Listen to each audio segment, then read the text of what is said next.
Perkenalkan, nama saya Faras Keviano Agia dengan NIM 21811334118 Universitas Negeri Yogyakarta, program studi D4 Administrasi Perkantoran. Pada kesempatan kali ini saya akan membahas mengenai teori kepemimpinan serta gaya kepemimpinan. Jadi pada kesempatan kali ini saya akan membahas mengenai kepemimpinan gitu. Jadi kita bahas dulu definisi kepemimpinan. Jadi menurut saya kepemimpinan adalah sebuah skill atau kemampuan yang dimiliki seseorang untuk mengkoordinasi atau mengkoordinir orang banyak untuk memenuhi suatu tujuan organisasi atau perusahaan. Lalu menurut beberapa ahli yaitu Gus dan juga Davis, dia memiliki pendapat bahwa kepemimpinan adalah suatu kemampuan untuk menginspirasi orang lain untuk menerima sebuah tanggung jawab atas upaya yang dia lakukan untuk kemajuan suatu organisasi atau perusahaan. Setelah kita mempelajari apa itu kepemimpinan, kita berlanjut pada teori-teori kepemimpinan, yaitu ada beberapa yang akan saya jelaskan.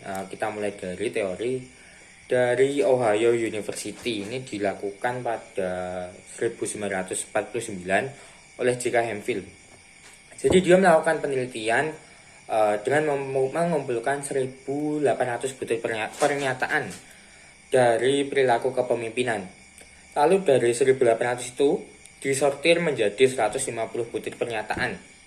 Dari 1.500 itu disusun menjadi sebuah kuesioner yang kita kenal sekarang dengan Leadership Behavior Description Questionnaire.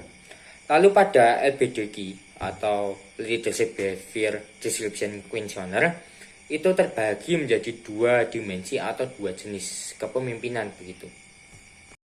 Nah, yang pertama ada dimensi consideration. Pada dimensi consideration ini pemimpin itu terfokus pada interaksi yang bersahabat dengan karyawannya dan menunjukkan kepedulian serta memiliki sebuah keinginan untuk memenuhi kesejahteraan dari karyawannya. Lalu yang kedua adalah dimensi initiating structure. Ini tinggi rendahnya pemimpin itu didefinisikan sebagai pemimpin yang menginstruktisasi dan menentukan para bawahannya dalam mencapai tujuan yang sudah ditetapkan oleh atasan. Lalu selanjutnya adalah teori dari Michigan University. Pada teori ini mereka melakukan penelitian kurang lebih hampir sama dengan Ohio University. Mereka terjun langsung melakukan sebuah penelitian pada perusahaan asuransi besar pada tahun 1961. Dan tujuan dari penelitian mereka adalah mengetahui efektif atau tidak efektifnya suatu pemimpin. Lalu pada penelitian ini mereka mengelompokkan pemimpin itu menjadi dua kelompok. Lalu dua kelompok itu yaitu Task Oriented Behavior dan juga Relationship Oriented Behavior. Task Oriented Behavior seperti namanya dapat kita definisikan atau kita simpulkan bahwa gaya kepemimpinan ini lebih terfokus pada ketegasan, tanggung jawab, serta tugas-tugas yang sudah direncanakan untuk para bawahnya.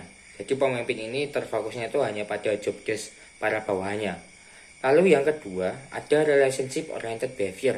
Seperti namanya, ini bisa kita simpulkan bahwa gaya kepemimpinan ini terkonsentrasi atau terfokus pada sebuah hubungan antara atasan dengan bawahan, serta atasan ini memiliki keinginan untuk membangun rasa percaya diri dari para bawahannya, serta memiliki upaya untuk membantu bawahannya dalam menghadapi sebuah permasalahan yang dihadapi. Lalu selanjutnya kita lanjut ke teori selanjutnya, yaitu teori managerial grid, yaitu teori di mana pemimpin itu mampu membantu dan menjalankan tugas tim untuk mencapai suatu tujuan yang diharapkan hasilnya itu maksimal. Lalu selanjutnya ada teori kontingensi. Pada teori ini menerangkan bahwa kepemimpinan itu adalah suatu proses ketika ingin menjalankan suatu perusahaan sehingga berpengaruh dan memiliki kaitan dengan keadaan dimensi tugas yang dikerjakan oleh suatu kelompok. Setelah kita membahas mengenai teori-teori kepemimpinan yang di dalamnya juga ada gaya kepemimpinan dari masing-masing teori, tentunya dalam sebuah kepemimpinan tidak lepas dari yang namanya sebuah pengambilan keputusan. Yang kita bahas pada kesempatan kali ini adalah pembuatan keputusan normatif gitu.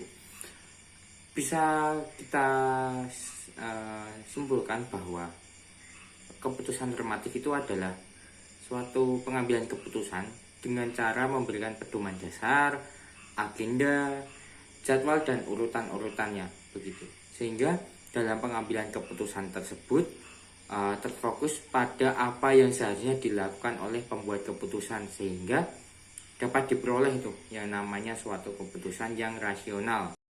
Lalu bahasan kita selanjutnya adalah kepemimpinan lagi, yaitu kepemimpinan primal, yaitu sebuah kepemimpinan yang merupakan kepemimpinan yang berdasarkan dari kecerdasan, lalu emosi, dan pada konsep ini memiliki dasar bahwa kecerdasan seseorang pemimpin itu dapat mempengaruhi dan juga menginspirasi bawahannya untuk termotivasi atau memiliki sebuah dorongan untuk bekerja lebih terhadap suatu organisasi. Jika kita tadi membahas kepemimpinan primal, di mana kepemimpinan itu berdasarkan emosi dan kecerdasan suatu pemimpinnya, tetapi pada kepemimpinan yang kita bahas ini, yaitu kepemimpinan toksik, itu adalah sebuah kepemimpinan di mana pemimpinnya itu melakukan hal-hal yang tidak etis dan dia itu tidak memiliki integritas yang baik sebagai seorang pemimpin, sehingga terjadi sebuah pelanggaran-pelanggaran sehingga fungsinya sebagai pemimpin itu tidak bisa dijalankan dengan baik. Dan kepemimpinan toksik ini adalah kondisi di mana seorang pemimpin ini banyak melakukan tindakan-tindakan yang seharusnya tidak dilakukan oleh seorang pemimpin, seperti membuli bawahan, menekan bawahan, lalu mengganggu para karyawan dan mengancam, itu yang paling parah, sehingga itu dapat mengganggu sebuah sistem kerja dari suatu perusahaan atau organisasi. Kita tadi sudah membahas mengenai kepemimpinan yang toksik begitu. Lalu ini adalah contoh-contoh tindakan kepemimpinan toksik yang ada di Indonesia, seperti kapitalis birokrat, korupsi, lalu ada juga kepemimpinan yang autokratik dan paternalistik.